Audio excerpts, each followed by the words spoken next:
I want to talk about the changing threat landscape a bit and how we can defend about it. And at least that's how we started the whole discussion about the talk.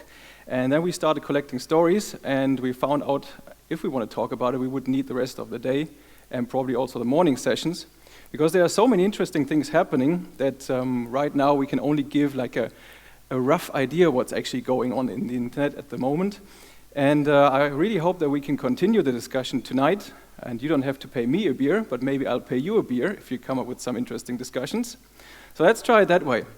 We want to talk a bit about where the threat landscape is at the moment and where we are moving to. And since Anton's stories this morning were quite inspiring about the history, we also want to have a quick look at the history, and that's how we want to start off. Think about how you used computers in 2005, roughly. So roughly 10 years back. You had all your documents on your laptop. You brought that or had that at the company.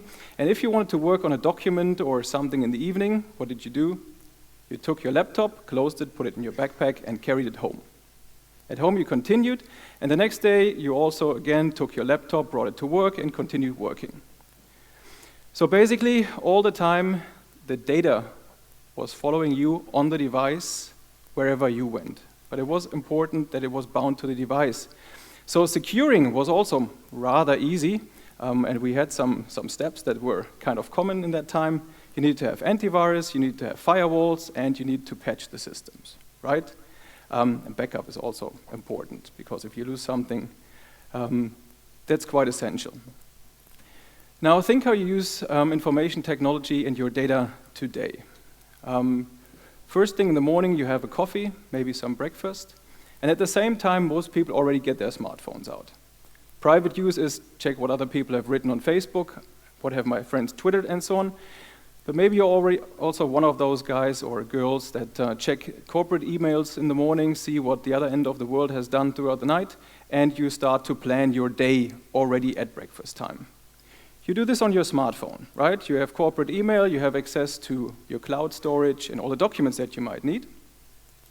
So you basically go from there. Then you go to work. And at work, you again use your laptop or a stationary computer. You take it to meetings whenever you need to. But you also use other devices, like for example, smart boards. Or you have a central content management system that you can live contribute to while somebody else is presenting. In the evenings, you go home. Hopefully you don't have to take your laptop home anymore. But still, you want to work on a larger screen, maybe look at some presentations and so on, or data that has been come in during the evening. And then you just take out your tablet, look at the data, look at your emails, maybe do some home banking from there as well. So 2005, basically, the devices with the data were always following the user. What we have now is that the data is following us and all our devices. It's becoming available everywhere. And we're introducing more and more devices. Like anybody who already has an iWatch here? Android smartwatch? A few people? Okay, so we have the smartwatches that are already coming up. And Google Glasses or other glasses, there are also some competitor devices that are coming up. More and more of these are coming up, and people are connecting them to their private networks and corporate networks. So here's my prediction for in 5 years' time, Anton.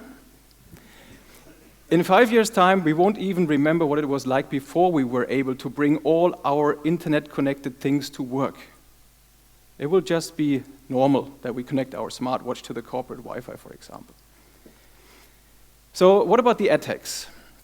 For a long time, the attacks have actually stayed where we were with our devices until like 2010. We have heard this morning from Anton. It was basically about using the resources that were available via our computers. So that was basically meant attacks were mainly around DDoS, spam, and using our device that we have had as proxies for other attacks. So actually it was a nice presentation on DDoS. Thank you very much. Before, the original DDoS attacks that we saw on the internet were mostly around blackmailing large sites like gambling sites. Want to do some quick exercise here. Who thinks that those ransoms that websites had to pay in order to prevent DDoS attacks were more than $100. Oh, this is an exercise. Do you all think that it was just $10 that a website was asked to not be DDoSed? Who thinks it was more than $1,000? More than $10,000? More than $100,000? Okay, actually a lot of people seem to know it.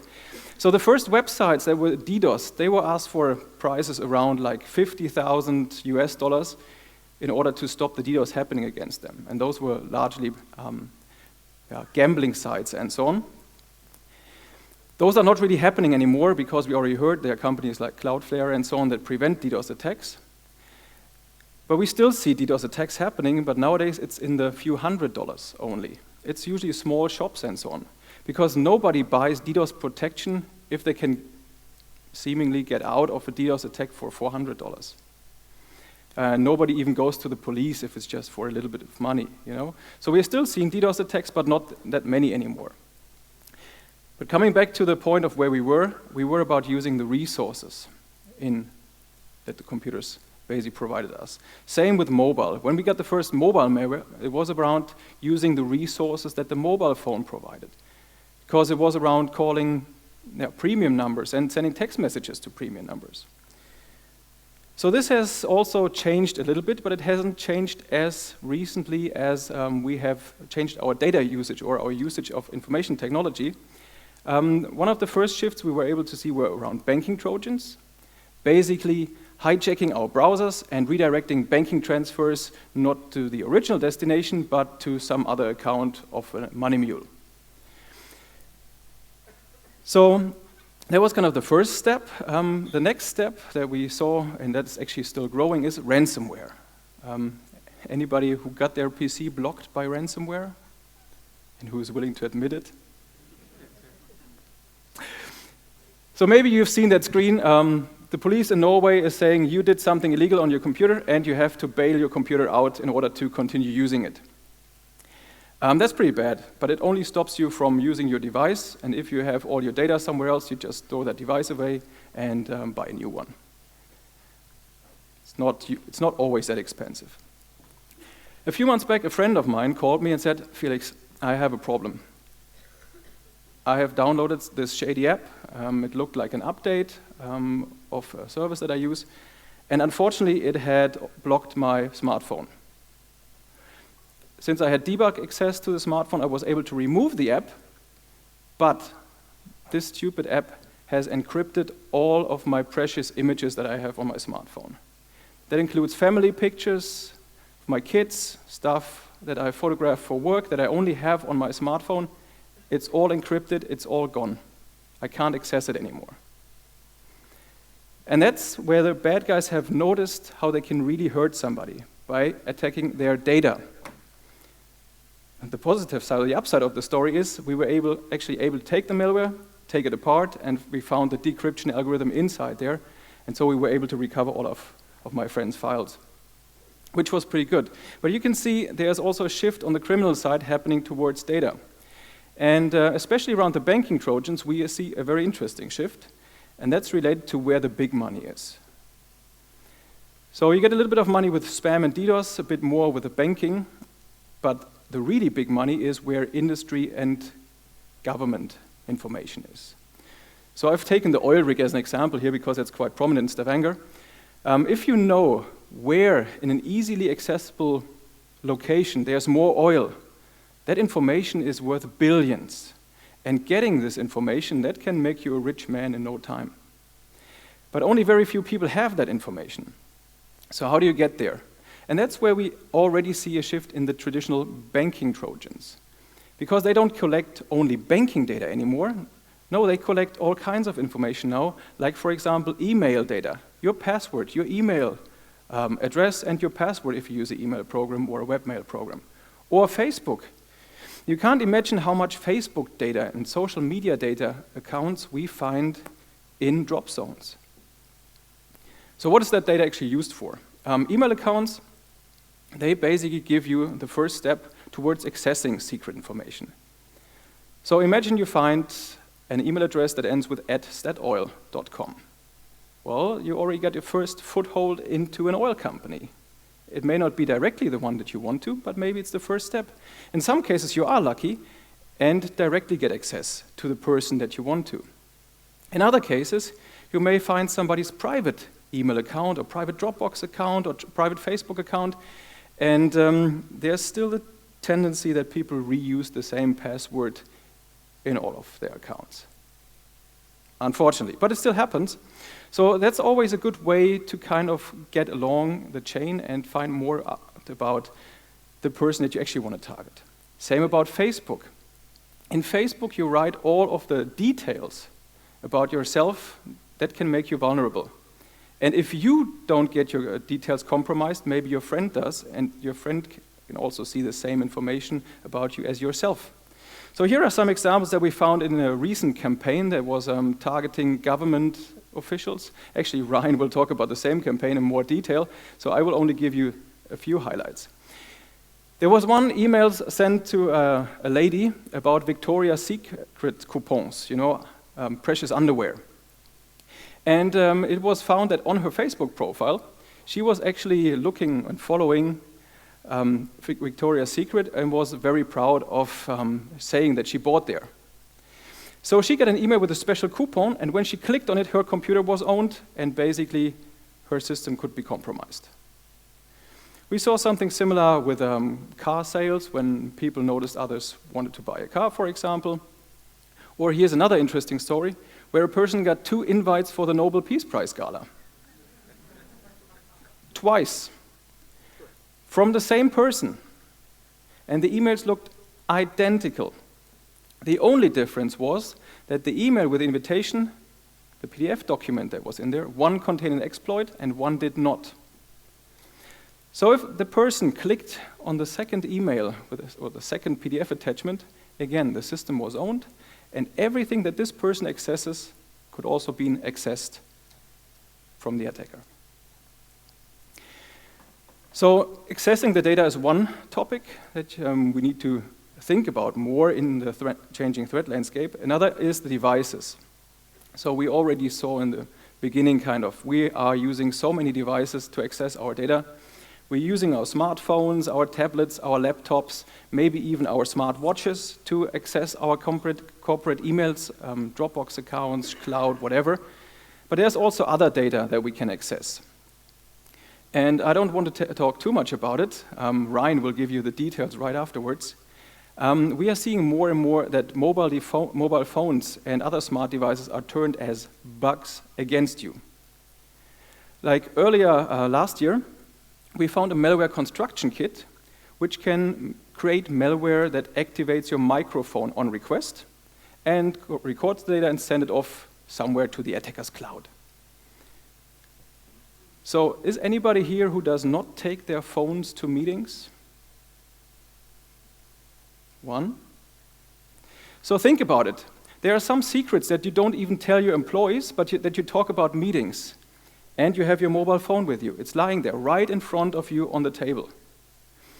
The attackers have access to your calendar. They have access to your microphone, so they know exactly when you are talking about what and when they need to activate the microphone. And there are tools out there. There are simply available tools. I think the construction kit was $300. So that's not a lot of money. So think about this. Whenever you use your smartphone, it can actually be quickly used as a bug against you. But that's not all of it. Internet of Things is coming, and here is one thing that probably most of you have used. Printers. If you connect a printer to your network, it can be used against you. And I want to share a story from my previous employer. There we set up a honeypot. We wanted to see if any of the local systems in the local network were actually infected, and we heard the stories this morning about the DoD. I think it was a weekend over which they got an attacker. It doesn't take a weekend until you find something. Honeypot, for us, it was 30 minutes until we saw the first attacks. And we tried to figure out, okay, which computer was it? We saw the IP address, we were going after it, but we couldn't find it. And we thought, okay, maybe it's a rogue device. But one of our IT admins came later, about an hour later, and said, hey, I found it. It was actually a printer that was infected. the printer was running Windows XP embedded and was never patched, obviously. Well, how do you patch a Windows XP embedded anyways, right? So a printer is just a regular computer. It has a CPU, it has a RAM. Most of them, at least the big printers, run Linux or Windows. So how do you secure these devices? And worst of all, these printers, they store all of the print jobs that you've given them, at least most of them, on the local hard disk that they have built into. You should try that, buy an old printer, like a network printer on eBay, and see what's on there as documents. You may not find credit card details like Lance has found with this POS system, but you find all of the stuff that was printed in that enterprise. And think about all the stuff that you print, that you think, okay, once it's outside the machine, nobody has access to it anymore, right? If an attacker gets access to your network printer, they can get access to the whole print history that you have, and they can easily exfiltrate from there, because honestly, who has antivirus on their printers, or who has any IDS on their printers? And tell me, when have you last updated the printer's firmware? Move to slide 13. 13.1.3.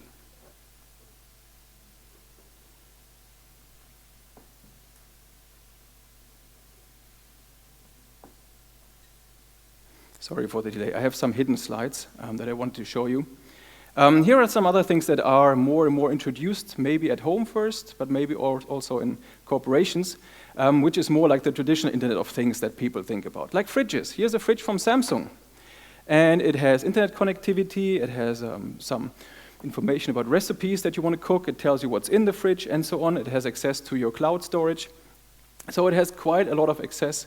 And if you introduce this into your network, well, then you are also vulnerable in a new way, and you don't have any security for those devices. There's no antivirus. Samsung is responsible for patching the fridge, but fridges are not patched usually because nobody is thinking about their security. But if you introduce stuff like this into your network, especially the corporate network, you have to keep this in the back of your head for your IT security strategy. Here's another example, routers. Last year, or was it the year before, one of our SSH honeypots got some interesting attacks where we suddenly saw that malware was uploaded, and it was uploaded for different architectures, as you can see in the red marked area. There was malware in there for MIPS, for ARM, and for x86. So what the attackers did, they did not only attack routers that were of a specific architecture, but they did a broad scale attack, trying to attack all kinds of routers and platforms at the same time. That's also stuff that you need to think about. Then who thinks about securing their router? Everything's usually secured behind the router. That's where you have your IDS and so on, but not from the router to the outside. And I'm not sure if Ryan will also talk about that part, because we saw the use of routers also in an APT campaign not too long ago. If that wasn't enough for you to get an idea about what are the threats around devices, have a look at this presentation. It was at DEF CON last year. And these guys showed how to hack 20 devices in 45 minutes. And they hacked everything. They hacked printers, wall plugs, smart bulbs, storage systems, media players, TVs, fridges, Blu-ray players, baby monitors, cameras, and you may have some security cameras in your corporate enterprise. Home automation, especially Norway, is pretty forward, pretty far ahead when it comes to home automation, so that's definitely something to think about. And locks. If you have automatic locks in your company, you also need to think about securing these systems, because if they are attached to the same networks as the rest of your IT infrastructure, there's another component, a small lock in the wall that may actually retrieve more data from your file servers than you may think. Okay, that's the scary part. The question now is, how do you defend yourself against this? And this is where we definitely need a few beers and a lot more time tonight to talk about, because if there was a simple single solution, then it would have already have been implemented. But there's still a lot of stuff that you can do. But let me start with what is not the solution. Because what most people first say is when they think about bring your own device and this Internet of Things is, oh, nobody has thought about security, we better block it. Don't use it. It's scary, it's malicious, it's evil, don't just use it. But actually that's not the solution. Because it means that your employees will have a lower productivity compared to all the other competitors that are using this technology, and your employees will still use it. They still want to use corporate email on the smartphones. They still will use cloud services in order to exchange documents more easily with their cloud workers, at least whenever they can. And they will still access rogue access points just so that they can use their private devices if they want to. The reasons behind this are a bit more complex. Let's take this discussion for a beer. But the one point that I want to make here is, if you put in money and invest money for blocking these kind of approaches, this is money that you better spend on new security approaches than of blocking your employees' productivity. So what can you actually do?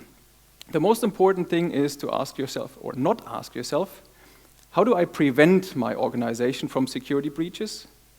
Because you cannot, no matter what you do, prevent your organization from security breaches. We have seen this in so many cases and so many examples. Take something like the Sony hack, take Stuxnet, take whatever buzzword you want to throw in. Those systems were not insecure. But no matter what you do, your system will never be secure enough to not be bypassed. So security breaches will happen at one point. The question that you either ask yourself, am I ready to respond? Am I able to identify breaches and then react to them? So what you need are actually tools that make you available to respond. Like, you need to have tools that help you to identify breaches. Not only prevent stuff, but detect that you have been infiltrated. Identify that your data is leaving the enterprise. And also have some data resilience when it comes to the mobile phones. Last but not least, you also need to think about some updates in your IT security procedures. Let me take the smartphone as an example there. Who is using their smartphone to access corporate email? Yeah, quite a lot of people. This thing is very small. It can easily be stolen, or maybe it falls out of your pocket when you leave a taxi. The person who finds it or has stolen it has all the access to the same corporate email as you have, if you just know the security code, and not all security codes are really that secure. If you don't use a security code, then basically the attacker has access to all of these devices. So what happens if one of your employees loses his smartphone or her smartphone? You got to have a security procedure for that, otherwise your corporate emails will leave your control in a worse way than you have ever imagined. So you need to think about all this Internet of Things, new devices, and so on, also in your security procedures. So to sum up the discussion, and I hope we can continue that this evening with a beer or two, is the data nowadays is following the user and all of their devices. The adversaries have also seen that it's not about the devices anymore, but it's about the data that the user has, because some of that is really valuable either to the user or even to third parties. And that's especially true around the multiple devices that people are using nowadays. So also think about the new data and new attacks that are involved, and yeah, you're dealing with all the new devices. Thank you very much.